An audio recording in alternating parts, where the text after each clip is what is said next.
Okay, so today we are talking about the big ideas from a famous book on habits. It is Atomic Habits by James Clear. And here's the thing, we will learn how tiny changes can lead to huge results in your life. So here's a question. Why do most of our big efforts to change our lives, why do they seem to fail? Well, we often think we need a huge burst of motivation to make a change. And the truth is, the real secret is much smaller and it involves getting just 1% better. All right, so first, let's begin by looking at the author's own personal story. So, the author, James Clear, he starts his book with a terrible story.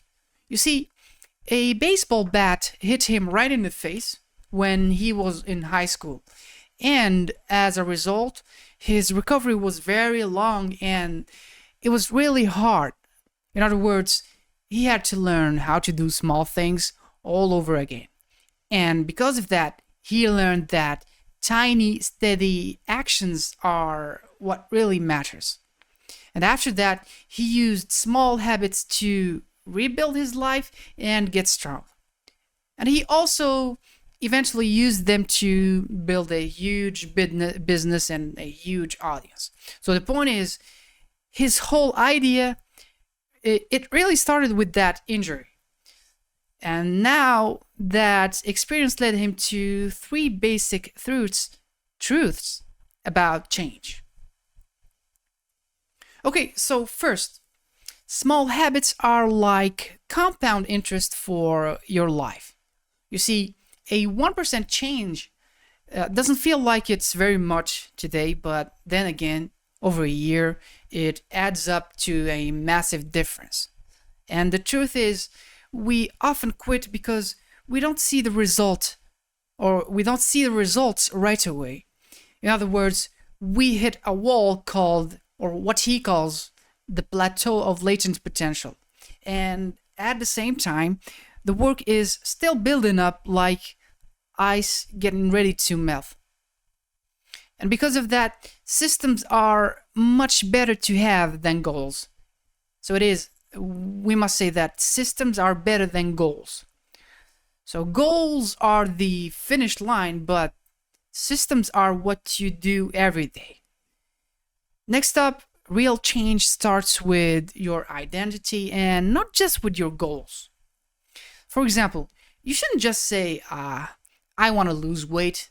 The point is, you have to start believing, I am a healthy person. And here's the thing, every small action, like choosing water, can be considered as a vote for that identity. In the end, all habits follow a simple four-step loop inside our brain. You see, those four steps are, so he calls them cue, craving, response, and reward. For example, a cue can be something like the phone buzzing, which triggers a craving to see the message. Next, this will lead to a response, like checking your phone for the message. And also, this gives you a reward, which is knowing what's new. So, to change your life, you just need to learn to control this loop. All right, now let's have a look at the first step for controlling that loop, which is the cue. So the first rule is to make the cues for your good habits obvious. You need to make them obvious.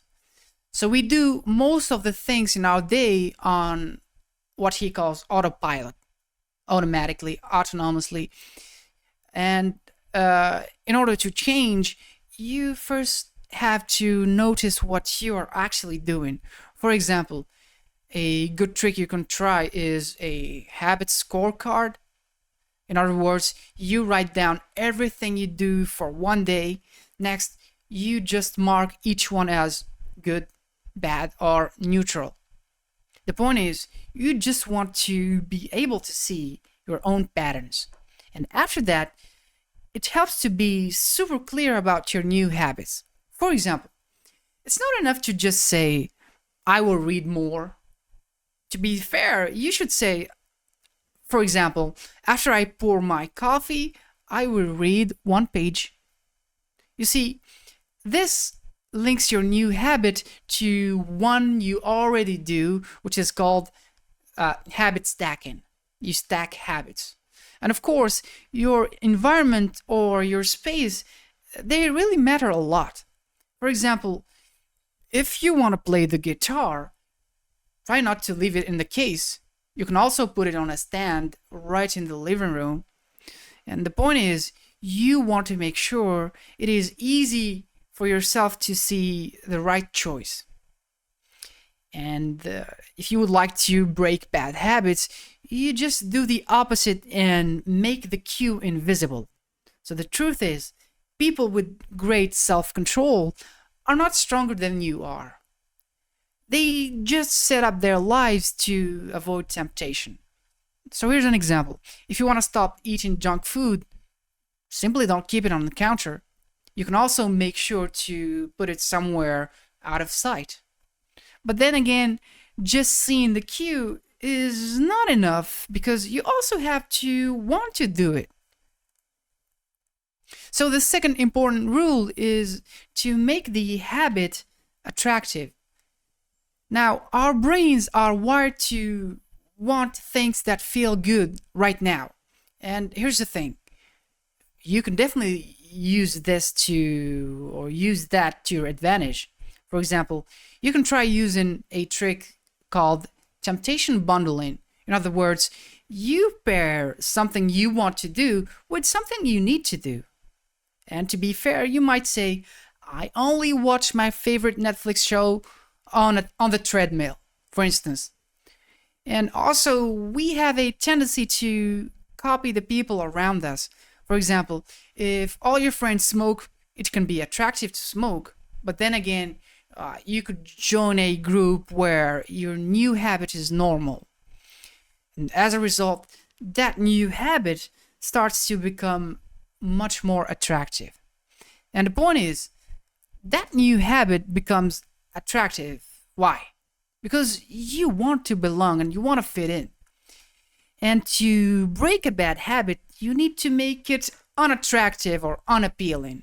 In other words, you have to change how you think about the habit. For example, instead of thinking, smoking calms me down, you change your thoughts. You can also tell yourself, smoking is poisoning my lungs and making me anxious. Okay, so we have the first two steps, making it obvious and attractive. Next up, you have to find a way to actually do it. Now, the third important rule is to make the habit easy. You see, humans are built to follow the path of least effort. In other words, we love convenience, so make good habits easy, make them easier for yourself. So here's an example. You can set out your workout clothes the night before. You can also put your vitamins right next to your toothbrush. And the point is, you want to remove any friction that holds you back or that stops you. All right, the best way to start is with the 2-minute rule. And the point is, any new habit should take less than 2 minutes. For example, read every day becomes read one page. Or go to the gym, it can become put on my shoes. You see, the main point is just to get started. Because of that, starting the habit is often the hardest part. And now, to break bad habits, you do the opposite and simply make them difficult. In other words, you add friction. For example, unplug the TV after you use it. You can also try leaving the remote control in a different room. And the point I want to make is you should make it harder. And making it harder means you're less likely to do it. In the end, you need a reason for your brain to repeat the action. And the last important rule is to make the habit satisfying. You see, our brains are wired to want rewards and right away. And the truth is, good habits have delayed rewards, but bad habits, they have immediate ones. So you have to find a way to give yourself an immediate win. For example, a great way to do this is with a habit tracker. Simply just putting an X on a calendar every day feels good. And it shows your progress and makes you want to keep the streak alive. And the point is, the author gives one main rule: never miss twice. In other words, missing one day is just an accident and it is okay. But then again, missing 2 days is the start of a new bad habit. And now, to break bad habits, you make them immediately unsatisfying instead. And here's the thing. This is where an accountability partner can help. For example, you can tell a friend, if I don't go to the gym, I give you $20. You see, can you see the immediate pain of losing money or looking bad? It helps you stay on track. Okay, once you have these 4 laws down, there are a few more ideas. And the first idea is that you should play to your strengths. The truth is, genes matter. So if you're, for example, 7 feet tall, basketball is easier than gymnastics. The point is, habits are easier when they match your natural skills. Next up, you also have to find ways to stay motivated. You see, the secret to staying motivated is the Goldilocks rule. In other words, you need to work on tasks that are just hard enough. They should be hard enough. You see, if a task is too easy, you get bored. And at the same time, if it is too hard, you will simply quit and easily. So you want to be right on the edge of your ability. But then again, there's one problem with good habits. Once you have them, you see, once they're automatic, you might get lazy and stop paying attention. So to be truly great, you need to have habits, and also you should review them. In other words, it helps to check in on your progress. You can also see where to make another tiny 1% improvement, and that's it. All right, so what's the one big secret that holds all of this together? Well, the secret is that there's no one single secret. Success is not a finish line that you simply cross. The truth is, it's a system that you follow every day. And here's the thing, small habits, they don't just add up. They compound or multiply over time. And of course, at first, a tiny change feels like it's nothing, but then again, if you stick with it, those 1% improvements, they build on each other. And as a result, these small changes start to change your identity. And they will lead to amazing results that seem to come from nowhere. In the end, the biggest takeaway is definitely not about willpower. The point is, the key is not having more motivation or self-control. So here's the truth. It is much more about building a better system. So you want to make good habits obvious, attractive, easy, and satisfying. And at the same time, you make bad habits invisible. I mean, the opposite. You make them invisible, unattractive, difficult, and unsatisfying. And when you do that, success becomes the natural result.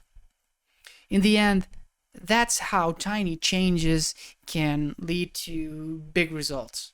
So this was our review of Atomic Habits by James Clear.